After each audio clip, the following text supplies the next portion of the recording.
अस्सलाम वालेकुम। आज का हमारा टॉपिक है सेल साइकिल के बारे में, जो कि इस वीडियो से पहले हमने क्रोमोसोम्स के बारे में बात की थी, जो कि सेल साइकिल के अंदर यानी माइटोसिस और मियोसिस के अंदर ज्यादातर काम क्रोमोसोम्स के साथ हो रहा था। तो अब माइटोसिस और मियोसिस पढ़ने से पहले, डिटेल से पढ़ने से पहले हम ये पढ़ेंगे कि इन दोनों में फर्क क्या है, डिफरेंस क्या है। अब वो डिफरेंस जो है वो इन बुनियाद पर है, यानी उनके जो बुनियाद है, किस बुनियाद पर उनको एक दूसरे से अलग किया गया है वो क्या है। सेल टाइप, यानी कौन से सेल टाइप में माइटोसिस कौन से सेल्स में हो रहा होता है और मियोसिस कौन से सेल्स में हो रहा होता है। Number of daughter cells, mitosis में जो नए सेल बन रहे होते हैं उनको हम डॉटर सेल कहते हैं, और मियोसिस में भी जो नए सेल बनते हैं उनको हम डॉटर सेल कहते हैं। अब माइटोसिस के अंदर डॉटर सेल कितने बनते हैं और मियोसिस के अंदर कितने बनते हैं डॉटर सेल, यानी नंबर उनका, number of chromosomes in the nucleus of daughter cells. Daughter cells जो बन रहे होते हैं यानी नए सेल्स जो बनते हैं पुराने सेल से, उनमें माइटोसिस के अंदर क्रोमोसोम्स की तादाद क्या रहती है और मियोसिस की तादाद क्या रहती है। तो इस हवाले से हम बात करेंगे। पहले हम बात करेंगे सेल टाइप। माइटोसिस तमाम सोमेटिक सेल्स के अंदर होती है। सोमेटिक सेल कहते हैं तमाम उन सेल्स को जो कि नस्ल नहीं बढ़ा सकते। मिसाल हड्डियों के सेल्स हो गए, दिमाग के सेल्स हो गए, खून के सेल्स हो गए, मसल्स के सेल हो गए, स्किन के सेल्स हो गए, ये सारे सेल्स जो है हमारे पास के सोमेटिक सेल्स है, यानी जो हमारे पास मिसाल की तरह नस्लें बढ़ाने वाले यानी रिप्रोडक्टिव सेल के अलावा जितने भी सेल्स हैं उनको हम क्या कहते हैं, सोमेटिक सेल्स कहते हैं।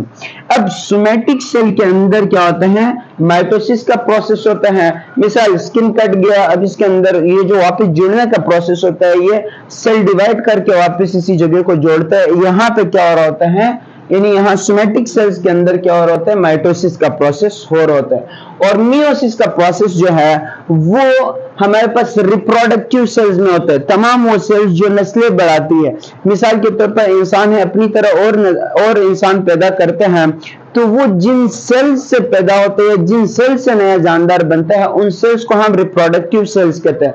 तो रिप्रोडक्टिव सेल्स का डिवाइड करके 1 से 4 में डिवाइड होना, ये क्या कहलाता है, मियोसिस कहलाता है। सर मियोसिस के अंदर, मियोसिस रिप्रोडक्टिव सेल्स के अंदर होता है।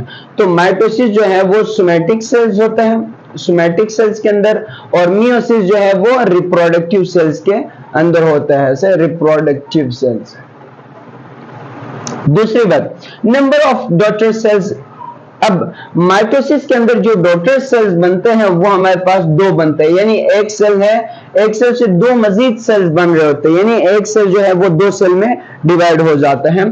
तो माइटोसिस जो है उनके डॉटर सेल्स जो बन रहे होते हैं यानी नए सेल जो बनते हैं वो 2 बनते हैं। मियोसिस के अंदर एक सेल जो होता है वो 4 में डिवाइड होता है। पहले 1 से 2 बनते हैं, फिर वही 2, ये वाला भी 2 में तकसीम हो जाता है और ये वाला भी 2 में तकसीम हो जाता है। तो ये 1 था, 1 से कितने बने हैं, यहाँ पे 4 बन गए। तो ये 1 से 4 सेल बनना कहाँ पे हो रहा होता है, मियोसिस में।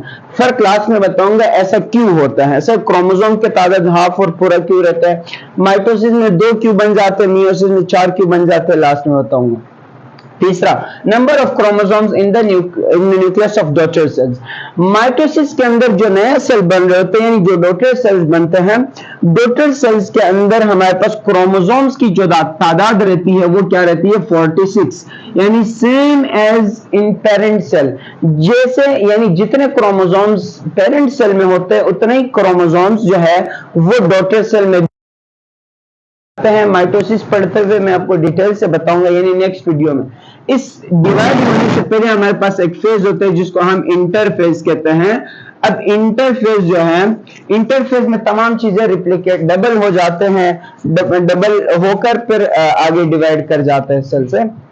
तो माइटोसिस के अंदर जो एक सेल से 2 बन रहे होते हैं, दोनों में उतने क्रोमोसोम्स रहते हैं जितने पेरेंट सेल में। यानी अगर क्रोमोसोम्स पेरेंट सेल के अंदर 46 है तो डॉटर सेल जो होंगे दोनों में क्या कहलाते हैं, दोनों में कितने हो जाते हैं, 46, पहले में भी दूसरे में भी सेल। और अब डॉटर सेल, बहुत सारे लोगों का एक सवाल होता है कि डॉटर सेल मतलब किसको कहते हैं, डॉटर तो मिसाल के तौर पर बेटी को कहते हैं, तो ऐसा बात कोई बात नहीं है।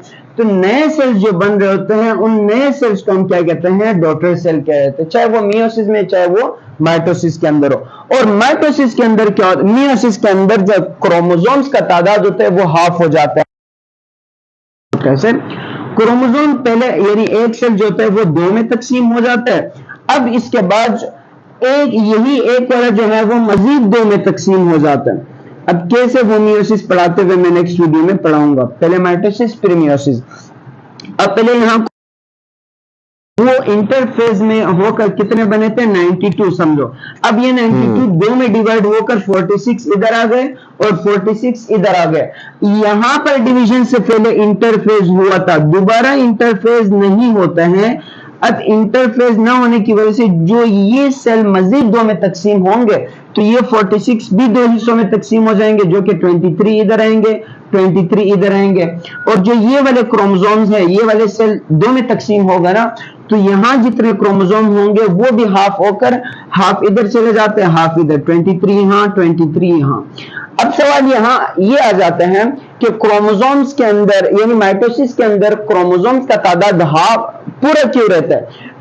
यानी 46 अगर पेरेंट सेल में तो डॉटर सेल में भी 46 रहता है। मियोसिस में ऐसा नहीं होता, अगर पेरेंट सेल में 46 है तो डॉटर सेल में 23 आ जाता है। ऐसा क्यों होता है?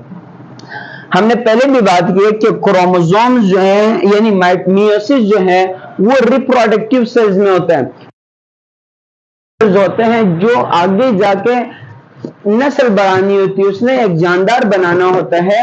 तो उन सेल्स में क्या हो रहा होता है? मियोसिस का प्रोसेस हो रहा होता है, माइटोसिस नहीं हो रहा होता है। अब अगर मियोसिस के अंदर यहाँ पे 23 क्रोमोसोम्स हर एक सेल में आएंगे तो रिप्रोडक्शन फर्टिलाइजेशन के दौरान यहां क्या होता है? 23 क्रोमोसोम्स मदर की तरफ से 23 क्रोमोसोम्स फादर की तरफ से होते हैं, जो मिलकर दोनों जब मिल जाते हैं यानी स्पर्म और एग की बात करो, जब ये दोनों बन जाते हैं तो एक सेल के अंदर 46 क्रोमोसोम्स हमारे पास आ जाते हैं, जो कि इंसानी क्रोमोसोम्स है। इंसानी क्रोमोसोम्स का तादाद 46 होता है हर एक सेल में। अब अगर ये रिप्रोडक्टिव सेल्स 23 से ज्यादा हो यानी 46 हो तो वो 46 और 46 अगर यहां जमा हो जाएंगे तो ये 92 बन जाएंगे, जो कि इंसानी क्रोमोसोम्स नहीं है। इंसानी क्रोमोसोम्स 46 होते हैं और यहां 92 अगर बनेंगे तो वो इंसान ही नहीं रहेगा, वो स्पीशीज चेंज हो जाता है सर। तो यही मेन वजह है कि रिप्रोडक्टिव सेल ने आगे जाके एक और सेल के साथ मिलना होता है, एक और रिप्रोडक्टिव सेल के साथ मिलना होता है, जहां ये दोनों अपने अपने क्रोमोसोम्स आकर एक ही न्यूक्लियस के अंदर छोड़ते हैं और वहां एक ही न्यूक्लियस से एक ही जानदार बनता है और उसी जानदार में दोनों तरफ से आए हुए क्रोमोसोम्स के खसूसियात पाए जाते हैं। और तो हम नेक्स्ट वीडियो में माइटोसिस अलग पढ़ेंगे, मियोसिस अलग पढ़ेंगे डिटेल से। फिर मिलते हैं नेक्स्ट वीडियो में। अल्लाह हाफिज।